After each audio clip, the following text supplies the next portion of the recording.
Thank you very much for the kind introduction. It's a great pleasure to be with you today to discuss this important topic. But before, I wanted to commend you for the great sessions that are happening, and I'm very happy to see another important event on this topic on the continent. This is very much needed. So I'm glad to be here today to talk about intelligence, machine learning, and a future of AI knowledge, of shared AI knowledge.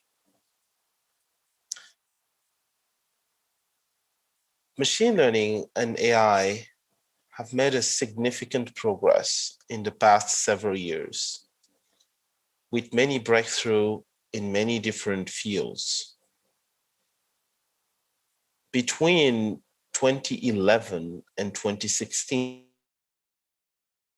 which is around 5 years ago, some of the most important tasks in machine learning, vision, for example, were essentially a series of breakthroughs. Computer vision, in fact, image recognition, if you consider the most popular benchmark of image recognition called ImageNet, we went from something close to 26% error for machines to 3% error, while humans are considered to have about 5% error on this task, just in a matter of, just in a matter of 5 years. While this task is this very benchmark is considered almost now solved, I think one of the most remarkable things is to see what people have gone on to do with, in terms of applications, with the models that were initially built to solve this task, but then fine-tuned and refined to solve many other tasks. And this is a significant milestone when we look back and think about what has happened in this field. We literally went from a niche field at the beginning of the last decade, actually a field where we see of papers published every single day on the popular repository called Archive. I think this is a testimony and a proof of how popular and crucial this is. And this is only growing. In 2000, the United States National Academy of Engineering published the grand challenges for the 21st century. There are many of these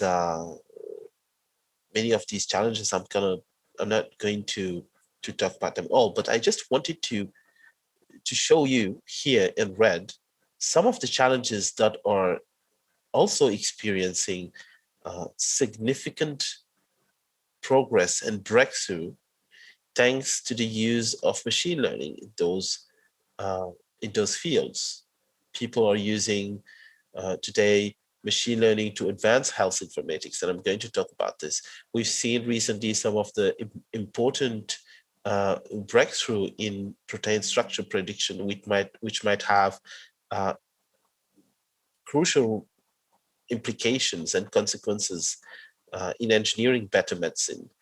We've now built new tools for advancing scientific discovery, and all of this is just a drop in the water if we consider the huge applications that we use on a daily basis without even noticing. If you look at all of these advances, and this is probably one of the reasons why what you're doing is important, it is chiefly happening in what we can call the Western world. Um, in North America, in Europe, in some parts of Asia, but barely anything is happening or was happening until a few years ago in the largest part of the African continent. This is why I'm very happy to see events like the Applied Machine Learning Day or similar events like Data Science Africa, the Deep Learning in Daba, uh, or other conferences on the African continent.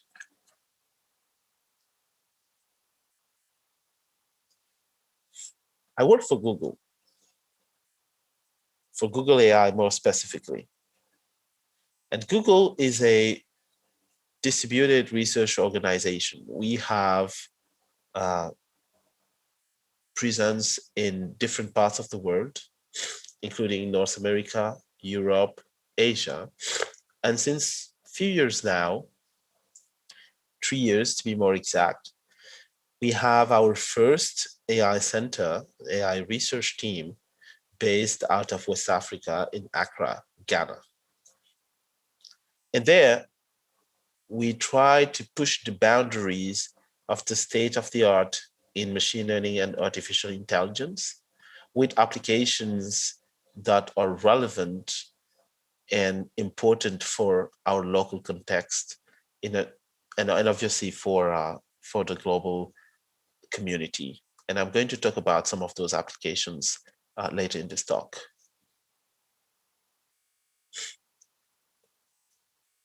Now, one of the reasons why machine learning and artificial intelligence is important for this continent is the potential it has to deeply impact the populations, probably more than in any other place in the world.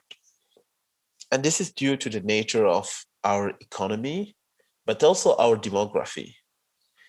Today, we are a bit more than 1 billion people, but in the next 30 years, we are going to see a rapid progress, a rapid increase of the population. And the most conservative estimations are talking about over 2 billion people by 2050 on the continent. In order to cater for all of these people, it is important to understand where they are. It is important to understand what they grow, what kind of crops are used, what kind of food we use. It is important to understand what the needs are, what we need in terms of supply. And all of this data this data and technology, I should say, in most countries is lacking. And we are going to see what some possibilities in this space provided by machine learning.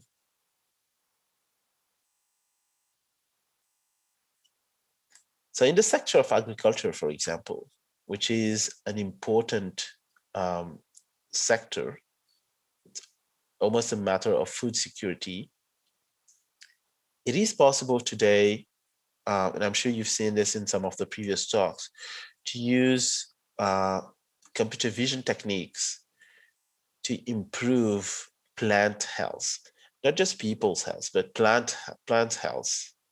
And the way this can be done is by using techniques called image segmentation, in fact, semantic segmentation, for example, to detect certain kinds of diseases and take action before it is too late. So for example, if you look at the leaves in this picture, which are clearly diseased, how can we detect and measure the level of health of this disease and get the right treatment for this plant before it is too late? How can we do that for untrained eyes like mine? And for example, not just the experts who can be scarce and rare in many places. So one way of doing this is to build and deploy applications that can be run on low-end mobile devices, which are increasingly available to most of the farmers, and allow them by just taking pictures to identify, based on these leaves and image segmentation modules, which plants are diseased and what is the level of progress of this disease so that they can take action before it is too late. In this example, you see cassava leaves. This we've seen some work in our own team, but also in several other teams, including at Makerere University. They've made significant contributions in this space as well. And I'm sure in the coming years, we'll see more and more development in this space as well. But another important sector is how can we use these advances in machine learning in order to improve our understanding of populations. So there are 7 billion people in the world. And if we want to build a more just and a more fair world, we need to understand these populations in order to cater for their needs. We need to know where to build new schools, who needs, where should we anticipate in terms of water supply, how many people live in a certain place, how cities are growing in order to, improve the infrastructure, etc. While this happens mostly through surveys and projections and studies in many places, this kind of data is lacking on our continent. And unfortunately, it is very expensive because surveys are very expensive. If you look at these images, which represent places in different countries. So for example, in the upper left image, you have the picture of a slum in Nigeria, while in the bottom right, you have another one from Uganda, from Kampala. Who can tell me how many people live in these places? And also, can you notice how diverse these places are? And can you imagine at the scale of the continent, how many diverse pictures like these 4 you could take? This is a significant challenge if you wanted to extract insights from these pictures and similar pictures from satellite images because of this diversity across the continent. And these pictures tell us stories. They contain a lot of information. For example, if we could know how many buildings there are in this picture, maybe we could get a good estimate of how many people live here. And therefore, this could help us estimate the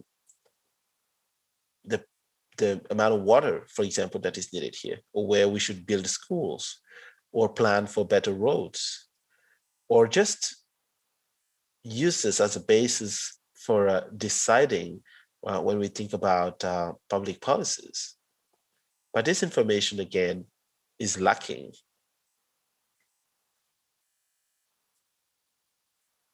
I'm sure many people here use Google Maps. And here is an example of maps view in Togo. Now, in this image, it's written current map view, but thanks to the work of tireless work of many people, including some of the members of our lab, this is not accurate anymore. This is much more rich, and you will see what you can what you will see now on maps when you open it in the same place. But if you look at this area in Togo, what Google Maps would have said a few months ago is that you have this road and it's pretty much empty. While if you look at the corresponding satellite images, you see the same road, but with many buildings. What this means is that when you go from the map to the satellite images, when you go from the satellite image to the map, you lose a significant amount of information. And this is due to inaccurate image segmentation models that convert this satellite image to a map.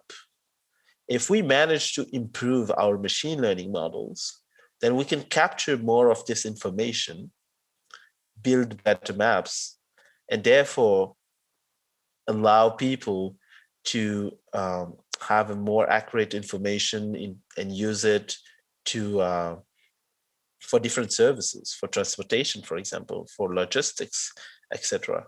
And for all the other applications I've mentioned before, including a proxy for surveys and just understanding better the populations. So what happened in the team, in a project called Project Mecca, which I'm sure you may have heard of, a group of researchers, engineers in Google AI Accra, led by John Quinn, but also with members from different teams across Google AI, built new, powerful image segmentation models that now are capable of detecting these shapes, which can be very different from the shapes of the building that you see in other places of the world. And this results in significantly better maps with better information, more accurate information that opens a wide variety of possibilities today. And this is what machine learning and artificial intelligence can do. It can open wide varieties of opportunities that can be at the foundation of new services, or just unlock services that were not possible until today to digitize. But understanding population is just one aspect. It's just one other area where machine learning has helped to make progress. Another significant one is the advances we've seen in health informatics. And I want to talk about diabetic retinopathy, which is the fastest growing cause of blindness in the world. In fact, 415 million people suffer from diabetes in the world, and many of them, many of them are at risk when we talk about diabetic retinopathy. In Africa, for example, close to 100 million people are at risk of diabetic retinopathy, and this number is only growing.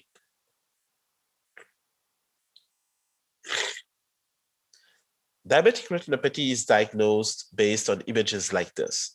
So what the ophthalmologists do is they look at the images of the retina, and based on hemorrhages, they detect whether you have no diabetic retinopathy or you have a severe case of diabetic retinopathy.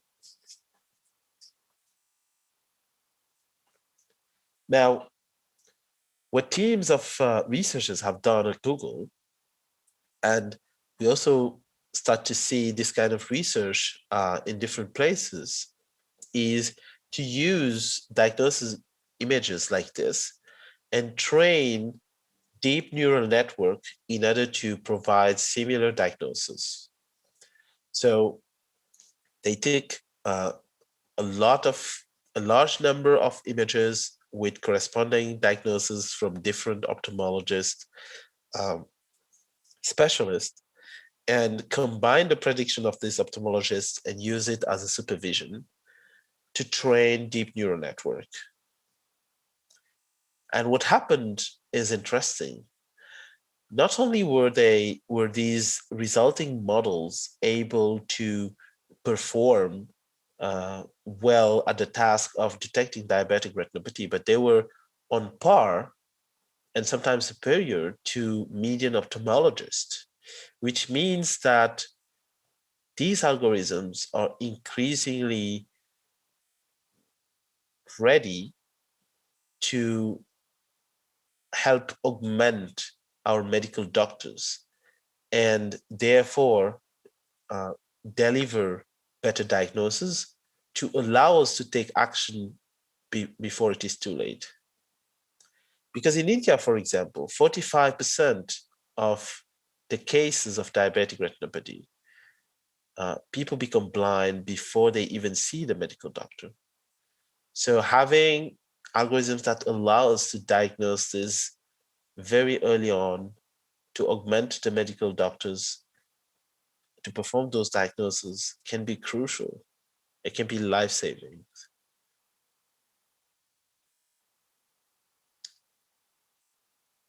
One last application I want to talk about is disaster prediction. We've all seen what happens due to climate change in various places in the world, including in Africa.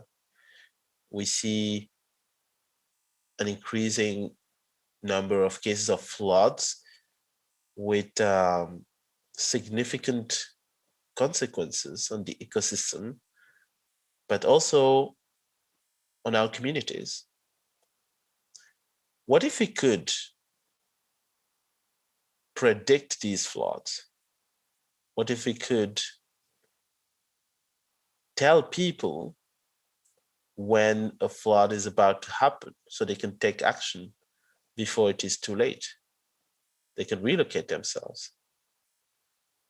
It is possible today in certain parts of the world to have such notification. In India, for example, teams at Google have built and deployed an app that not only predicts the risk of flood, but also alerts the users who are in those regions so that they can leave before the flood happens. And you have an example here in the Patna region. I'm looking forward to seeing apps similar to this one deployed more globally because they have significant potential of helping in disaster management. And we definitely need them here in Africa as well. So all of the applications I've spoke about, they have one thing in common. If you look at the team that built these applications, it's always teams of engineers, but also brilliant scientists who are interested in advancing the field in general and using it to do greater good. They have the core skills to do this. And those skills, most of the time, are lacking here. Obviously, machine learning is a very young field, but if we want its benefits to arrive globally, we need to make sure that training programs are available everywhere. And this is why a few years ago, we launched the African Masters in Machine Intelligence at the African Institute of Mathematical Sciences. By the end of this year, we will have graduated our third cohort, which means about 150 students in total, some of whom have now become my colleagues at Google. Others are working in startups across the continent. Others are working to help governments make sense of their data. And many of them are working in applications of machine learning and artificial intelligence that are targeted or improving the lives of our communities. Because this is really where the impact happens. This is the picture of Abigail. Unfortunately, we cannot see the video. But I met Abigail 4 years ago, I think, when she joined the African Masters of Machine Intelligence. She spent a bit more than a year with us in Rwanda, then joined Google as an AI resident. As an AI resident at Google, she worked on the Mecca project, which I've talked about before, and which has as a goal to improve image segmentation for satellite imagery and remote sensing in the world, but most importantly, with applications in Africa. The Mecca team built modules that are now deployed on Google. They also released the Open Buildings dataset, which can be used in order to understand the evolution of populations and buildings in Africa. She played a significant role in this. In fact, I'm sure many of you, without knowing it, are today using services on Google Maps that she has built. And all of this happened in a span of 3 to 4 years. She went from a brilliant graduate student in mathematics and statistics to today a research engineer at Google with significant impact on not just the machine learning community, but our larger communities of users of services. And this is the change that we are working for. And I'm sure events like this one will help popularize this field, its applications, and what is possible to do with the new tools that artificial intelligence bring to us. When we launched this program, Jan LeCun said that this is the most selective master's program in the world. In fact, we only admit about 1% of the applicants every year, and all of them have gone to do great things. To wrap up, I'm again very happy to see events like yours, the Applied Machine Learning Days happening on the continent. I think AI has a bright future everywhere in the world, but this is even more true here in Africa. There is definitely a long road, but I believe the future is exciting. Thank you very much.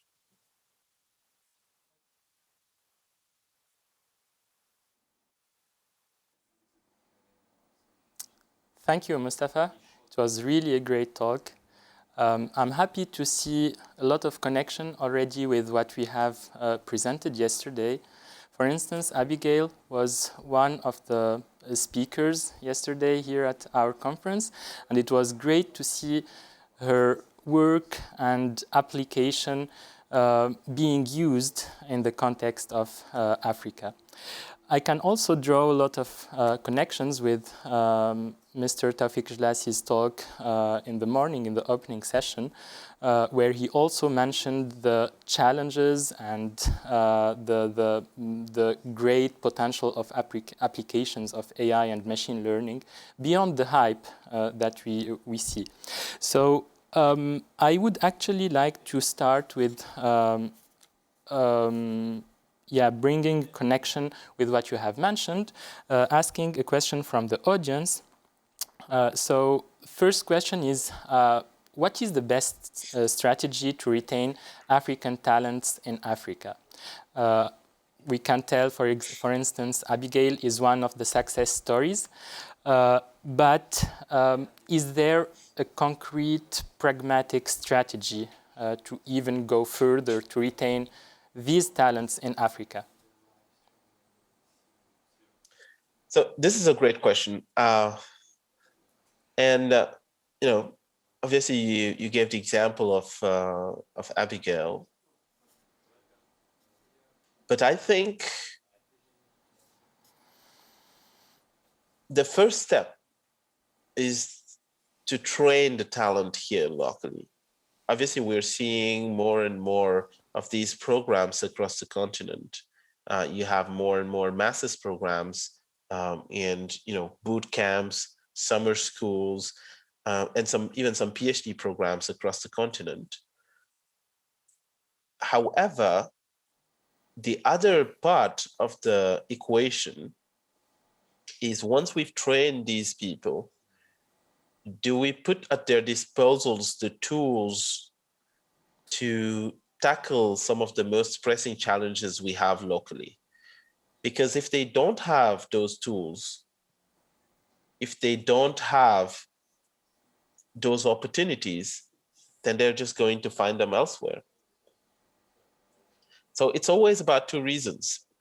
People leave to acquire the knowledge, or they leave to apply their skills elsewhere. And I believe today we are more in the second situation. When I left first, it was to get the training, basically.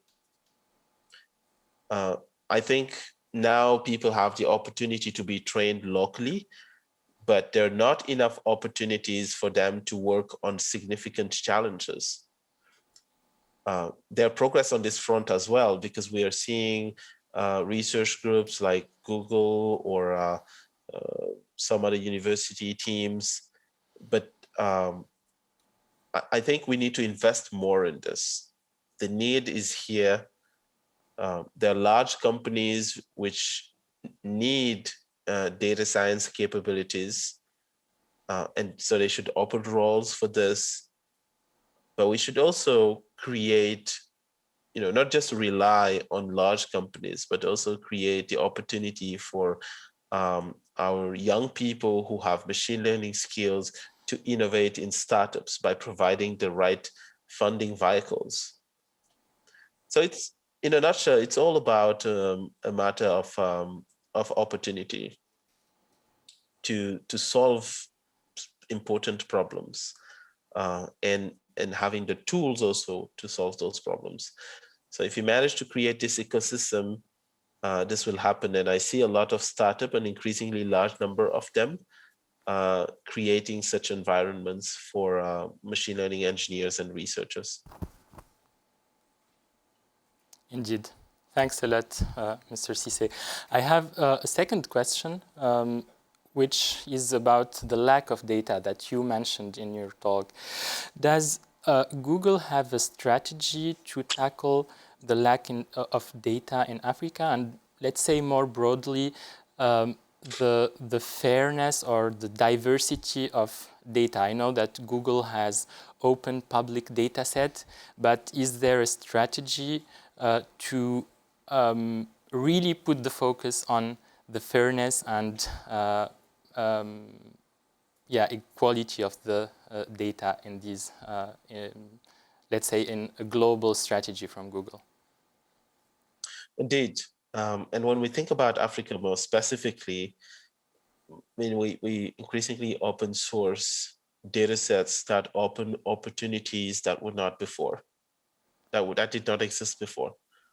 So I just gave you an example in the talk of open buildings, which was open sourced by the Mecca team, and which you can use today in all sorts of applications, from public policy planning to sensors to disaster prediction and management, etc., etc. Machine learning has this particularity that a lot of research done in this field is actually triggered by the available data sets.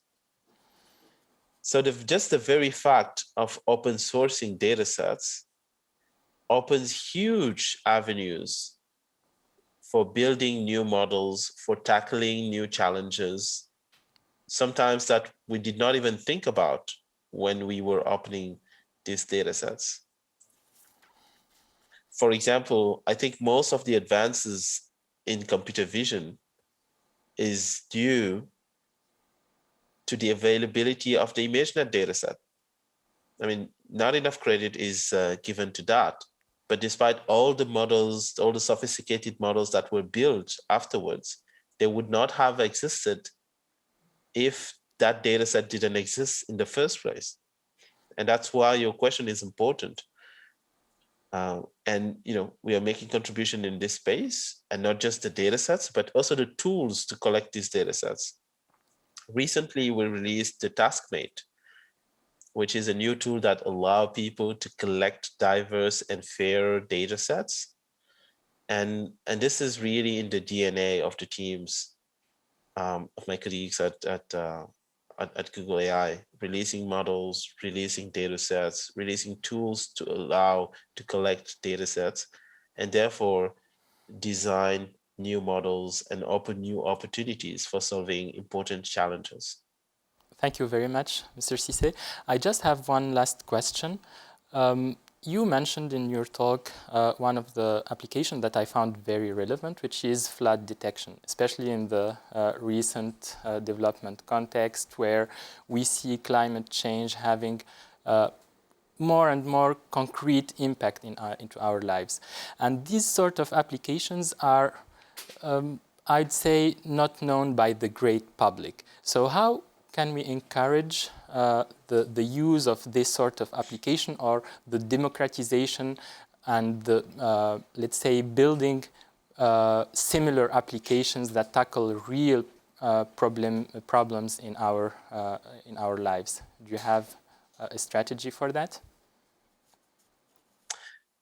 A few years ago, I saw a surprising application of machine learning algorithms where farmers were using these tools to predict or assess the level of stress of certain animals. In fact, it was cows, because this information actually is a good predictor of the amount of milk that these cows will produce. And this was extremely surprising to me that someone would do that. But if you think about it, it should not be surprising. And the reason is, research cannot be detached from the environment in which it is performed. If you give the technological tools to every community, they will use those tools to solve their most pressing challenges. And that's exactly what is happening here. Those challenges are diverse. They vary significantly when you go from one community to another.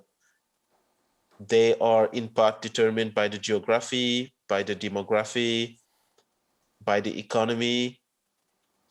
So the real challenge we have is to make the knowledge as widely available as possible.